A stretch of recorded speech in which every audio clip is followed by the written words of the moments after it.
April 20, 1892, The Chronicle, Spokane, Washington. Feast of the Passover, great festival in commemoration of the liberation of the Hebrews.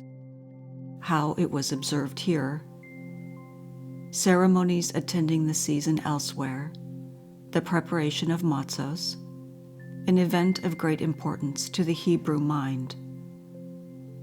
The Jewish Passover, the feast of the unleavened bread, is one of much importance to the believers in the ancient faith.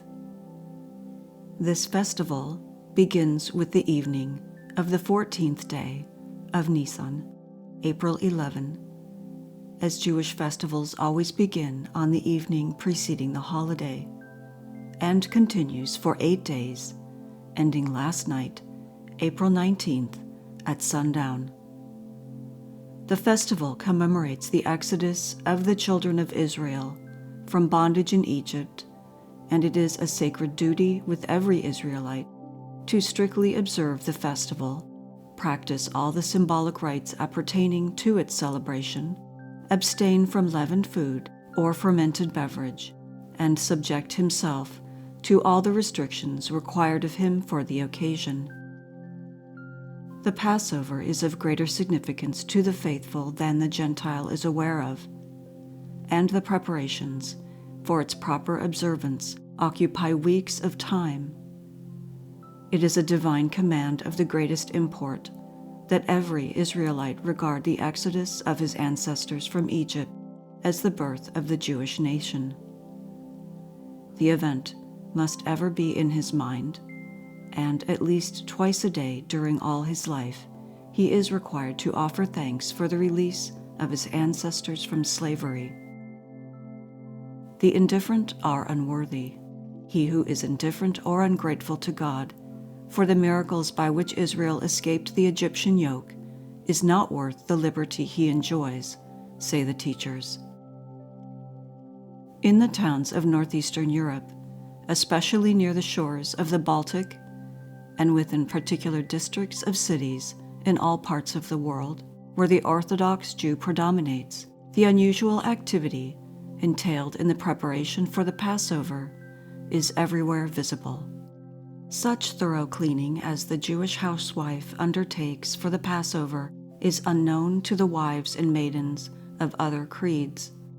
Every piece of furniture and utensil is put out upon the street, into the yard or garden, thoroughly scoured and cleaned, while the house is being whitewashed, scrubbed, and renovated before the furniture is replaced. In fact, the whole house is turned inside out. None of the dishes nor any kitchen or table utensils that have ever been used on any other occasion can be used during the Passover.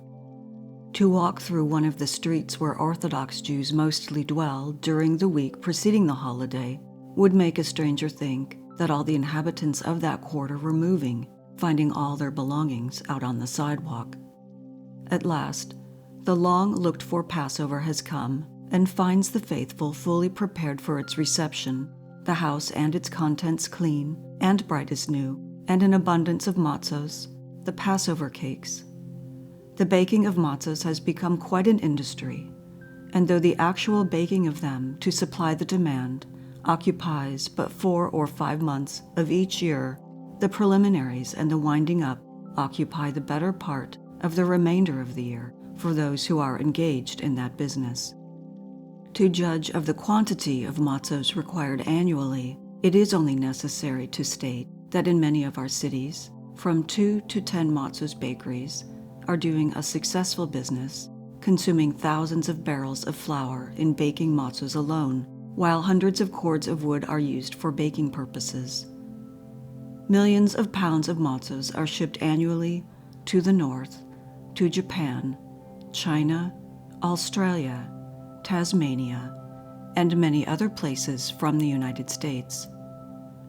The industry has attained such magnitude that while a large force of men are employed in it, it has become imperative of late years to employ improved machinery in the manufacture of the cake.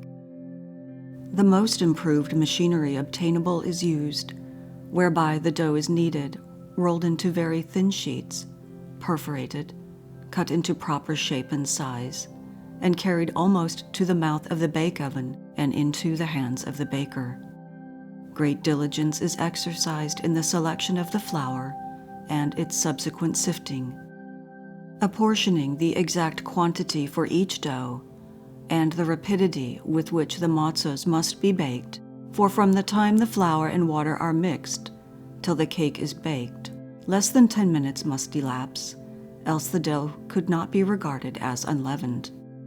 Even the water must be taken from a pure artesian well, kept overnight in a covered barrel, and must be hauled to the mixer in exact quantities at stated intervals by the shomer, the watcher, a man especially employed to watch over the process of baking, enforce the use of the requisite quantities of flour and water, observe the limit of time, and carefully guard against the possibility of anything leavened or fermented being brought upon the premises.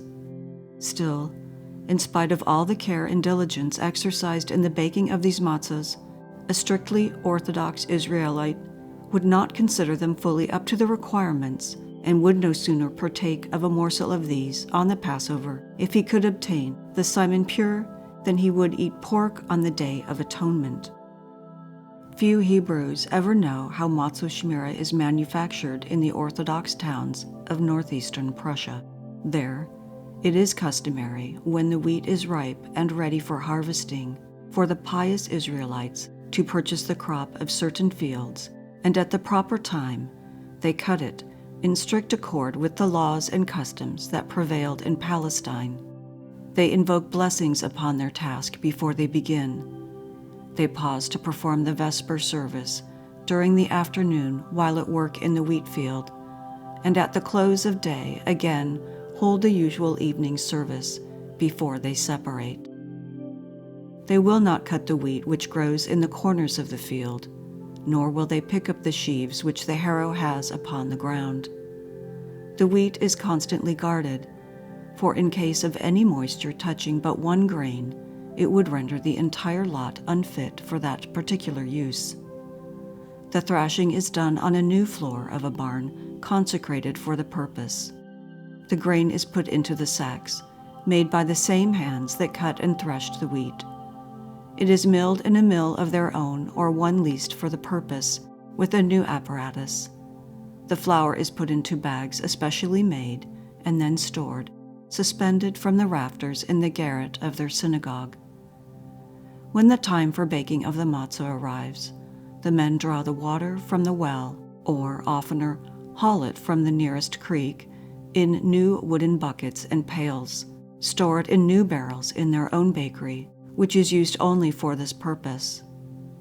The dough for each matzo must be made separately, kneaded in an earthen vessel, which is washed after each kneading. Even the rolling pin with which the dough is rolled must be scraped after being used each time. To perforate each matzo, a new nail must be used and removed immediately after rising. The least mishap or oversight would invalidate and destroy the purity of the entire lot of matzos, and the entire process would have to be repeated. The feature of the Passover is the home celebration during the first 2 evenings of the festival, called the Seder. It is an event which is hailed with delight by every Jew, especially the younger ones, for whose education this, the principal celebration of the feast, is intended. It is a sacred duty of every Israelite to provide abundantly of the good things for this occasion, according to his means, and none, even the poorest, are allowed to be without plenty of provisions for the occasion. The sojourner or homeless is invited to someone's home and fireside to partake of the good things provided. It is enjoined upon the children of Israel to go out upon the highway, the marketplace, the synagogue, and bring to their homes all the wanderers, the homeless and needy, and make them happy on this occasion. Paterfamilias, attired in his shroud, occupies the seat of honor at the head of the festive board, reclining upon an easy chair, propped up with pillows, and around the table are gathered the members of the family and the guests.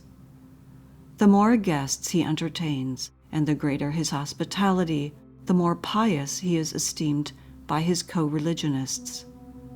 The festival opens with prayers, is interspersed with the recital of all the incidents of the Exodus of old, and closes with the services of the occasion contained in the ritual called the Haggadah.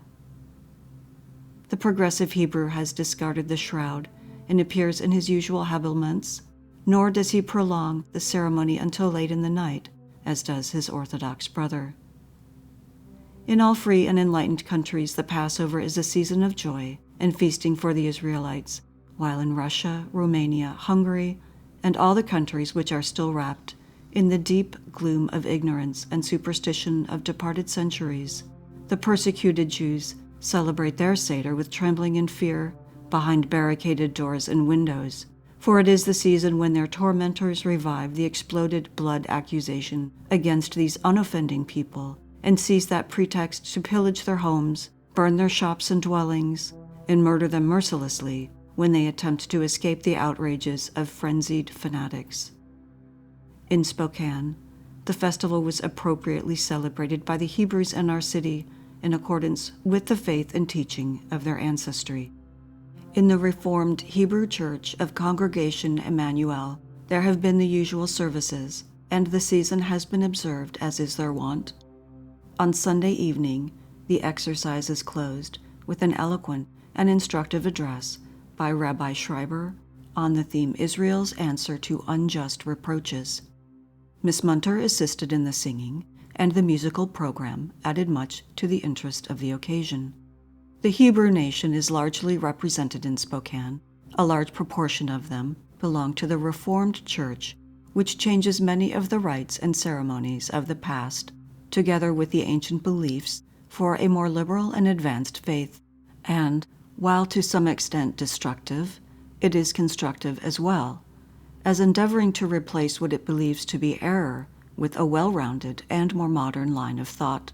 Hence, in their festivities, as in their religious duties, they have become less rigid and more modern to some extent, although some still retain the views and ceremonies of the ancients, unrestricted here as elsewhere.